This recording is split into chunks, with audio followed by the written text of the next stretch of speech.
Retirement से कबल chief justice काजी फाइज ईसा अपने नए इख्तियारात का कुछ इस्तेमाल करेंगे या नहीं। हामिद मीर ने तहलका खेज इंकशाफात कर दिए। हुकूमत को मौजूदा चीफ जस्टिस काजी फाइज ईसा की जात में जमहूरियत का निजात दहिंदा नजर आ रहा है। रिटायरमेंट से कबल चीफ जस्टिस काजी फाइज ईसा अपने नए इख्तियारात का कुछ ऐसा इस्तेमाल करेंगे कि पार्लियामेंट में आईनी तरमीम के लिए 2/3 अक्सरियत की जरूरत ही न पड़े। सीनियर सहाफी व तजियाकार हामिद मीर ने अपने कॉलम में तहलका खेज इंकशाफात कर दिए। कॉलम में हामिद मीर ने लिखा कि ज्यादा पुरानी बात नहीं, चीफ जस्टिस काजी फाइज ईसा साहब ने फरमाया था सदारती आर्डिनेंस जारी करना पार्लियामेंट की तौहीन के मुतरादिफ है। चीफ जस्टिस साहब ये तारीखी अल्फाज मुझे इसलिए याद आ रहे हैं कि सदर आसिफ अली जरदारी ने एक ऑर्डिनेंस जारी कर दिया है और इस ऑर्डिनेंस के तहत चीफ जस्टिस के वो इख्तियारात बहाल कर दिए गए हैं जो पार्लियामेंट ने गुज़िश्ता 1 साल कबल एक कानून बनाकर खत्म कर दिए थे। ये कमाल भी सिर्फ इस्लामी जमहूरिया पाकिस्तान में ही हो सकता है जहाँ parliament supreme court practice and procedure act 2023 के नाम से एक कानून मंजूर करती है और हुकूमत के तर्जमान हमें ये बताते हैं कि इस कानून के जरिए चीफ जस्टिस के आमराना इख्तियारात खत्म कर दिए गए हैं, क्योंकि इससे पहले बेंचों की तश्कील का इख्तियार सिर्फ चीफ जस्टिस के पास होता था। लेकिन इस नए कानून के तहत बेंचों की तश्कील का इख्तियार सुप्रीम कोर्ट के 3 सीनियर तरीन जजों के पास होगा। जब इस कानून को सुप्रीम कोर्ट में चैलेंज किया गया तो जस्टिस काजी फाइज ईसा समेत आला अदालतों के जजेस की अक्सरियत ने पार्लियामेंट से मंजूर किए जाने वाले कानून को बरकरार रखने के हक में फैसला दिया। सुप्रीम कोर्ट ने इस कानून के खिलाफ दरखास्तों को अक्टूबर 2023 में मुस्तरद किया था, लेकिन सितंबर 2024 में एक सदारती ऑर्डिनेंस के जरिए supreme court practice and procedure act की नफी की जा रही है। गुज़िश्ता साल जब यह कानून पार्लियामेंट से मंजूर कराया गया तो शहबाज शरीफ वजीर आजम और आजम नजीर तारर वजीर कानून थे। आज जब पार्लियामेंट के मंजूर करदा कानून की सदारती ऑर्डिनेंस के जरिए खिलाफ वर्जी की जा रही है तो शहबाज शरीफ वजीर आजम और आजम नजीर तारर वजीर कानून है। फर्क सिर्फ ये है कि जब प्रैक्टिस एंड प्रोसीजर एक्ट 2023 मंजूर हुआ तो उमर अता बंदियाल चीफ जस्टिस थे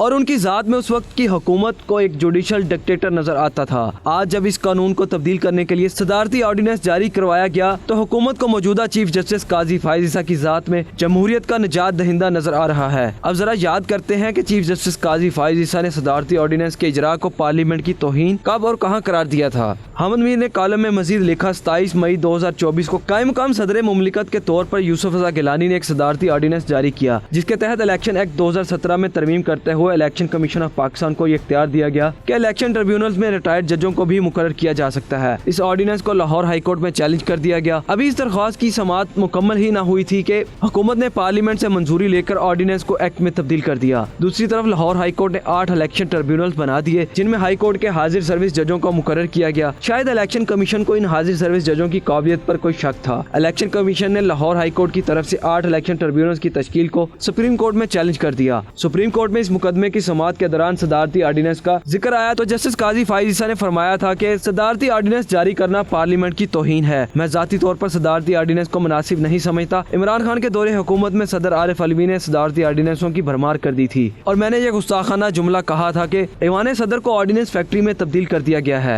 इस वक्त मुस्लिम लीग नून और पीपल्स पार्टी समेत तमाम अपोजिशन जमातें सदारती ऑर्डिनेंस के इजरा पर तनकीद करती थी। इमरान खान की हुकूमत ने पीका ऑर्डिनेंस 2022 के जरिए सहाफियों की गिरफ्तारी के लिए FIA के इख्तियारात में इजाफा किया तो बतौर सहाफी मैंने इस ऑर्डिनेंस को इस्लामाबाद हाई कोर्ट में चैलेंज भी कर दिया था। किसी सहाफी और सियासतदान का सदारती ऑर्डिनेंस पर तनकीद करना उसका हक है, लेकिन इस हकीकत से इनकार नहीं किया जा सकता कि सदारती ऑर्डिनेंस जारी करना गैर आईनी नहीं। आइन में यह गुंजाइश गैर मामूली हालात के तकाजों के पेश नजर रखी गई है, लेकिन काजी फाइज ईसा साहब ने सदारती ऑर्डिनेंस को पार्लियामेंट की तौहीन करार दिया तो ये सियासत में मुदाखलत थी।